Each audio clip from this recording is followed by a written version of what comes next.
किसी भी मूर्ति के अंदर तप और उसके अंदर गुण धर्म लाने के लिए ये सब बहुत अति आवश्यक है, तभी उसके अंदर प्रभाव आएगा, तेज आएगा, नहीं तो उसके बिना तो वो सिर्फ पत्थर जैसी रहेगी।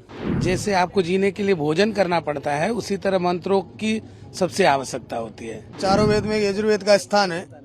यजुर्वेद का जो स्थान है वो कर्म कांड के लिए प्रधान माना गया है, इसलिए संपूर्ण यजुर्वेद का स्वाहाकार हम लोग यहाँ पर कर रहे हैं। जब तक यज्ञ वेदादि मंत्रों से नहीं होंगे तब तक उस मूर्ति में प्राण नहीं आएगा, तेज बल यश नहीं आएगा। यहाँ पे जो राम प्रतिष्ठा जो हो रही है उसमें चारों वेदों के सभी मंत्रों का स्वाहाकार चल रहा है, तो हम सब लोग शुक्ल यजुर्वेद माध्यमिक शाखा के लिए यहाँ पे आए हैं, तो हम सभी मंत्रों का स्वाहाकार कर रहे हैं और ये कार्यक्रम हमारा कल तक और चलेगा। कल हमारी पूर्णाहुति हो जाएगी, उसके बाद फिर प्रतिष्ठा कार्यक्रम शुरू होगा। ये मंत्र क्यों जरूरी है? आप लोग अभी किसी भी मूर्ति के अंदर तप और उसके अंदर गुण धर्म लाने के लिए ये सब बहुत अति आवश्यक है, तभी उसके अंदर प्रभाव आएगा, तेज आएगा, नहीं तो उसके बिना तो वो सिर्फ पत्थर जैसी रहेगी।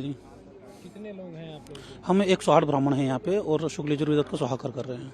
यज्ञ तो अक्टूबर से ही चल रहा है, लेकिन शुक्ल यजुर्वेद का पारायण 10 तारीख से हो रहा है। 10 से 14 तक का है। हम सभी शुक्ल यजुर्वेद के ब्राह्मण हैं और 14 तारीख इसकी पूर्णाहुति होगी। कितना जरूरी होता है हमारा ये यज्ञ करना? जैसे आपको जीने के लिए भोजन करना पड़ता है, उसी तरह मंत्रों की सबसे आवश्यकता होती है। हम सब यजुर्वेद के ब्राह्मण हैं। चारों वेद में यजुर्वेद का स्थान है।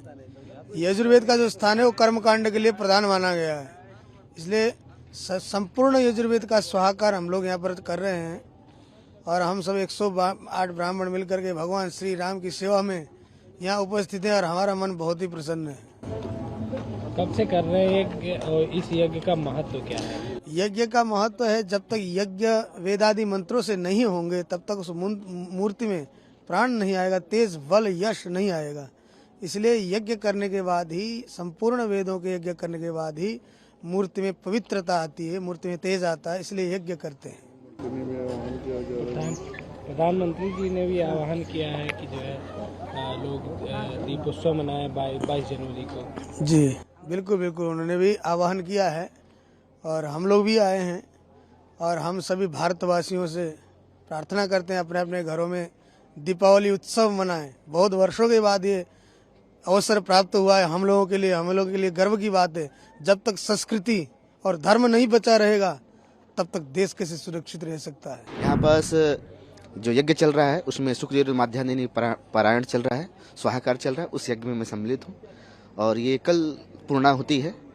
कल शुक्ल यजुर्वेद स्वाहाकार का पूर्णाहुति है और ये प्राण प्रतिष्ठा हेतु हम लोग यहाँ पहुँचे हुए हैं। इस यज्ञ का महत्व बता दीजिए आप। महत्व, प्राण प्रतिष्ठा चल रही है, प्राण प्रतिष्ठा में यज्ञों का बहुत बड़ा महत्व है और जैसे कहा गया है दैवाधीनम जगत सर्व मंत्राधीनम च देवता ते ब्राह्मणाधीनम सर्वदेवता, मतलब ब्राह्मणों के अधीन ही मंत्र। तो इसलिए हम लोग मंत्रों का पारायण कर रहे हैं, वेदों का पारायण कर रहे हैं।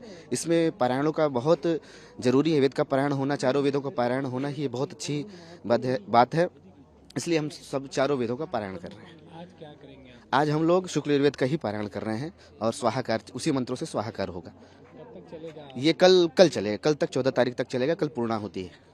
कल के बाद से भी कोई पूजा? हाँ, कल के 16 तारीख से प्राण प्रतिष्ठा का पूजन चालू होने जाना है, वो 22 तारीख तक चलेगा। हमसे जुड़े रहने के लिए हमारे YouTube चैनल को सब्सक्राइब करें और नई वीडियो की नोटिफिकेशन के लिए बेल आइकॉन को दबाएं।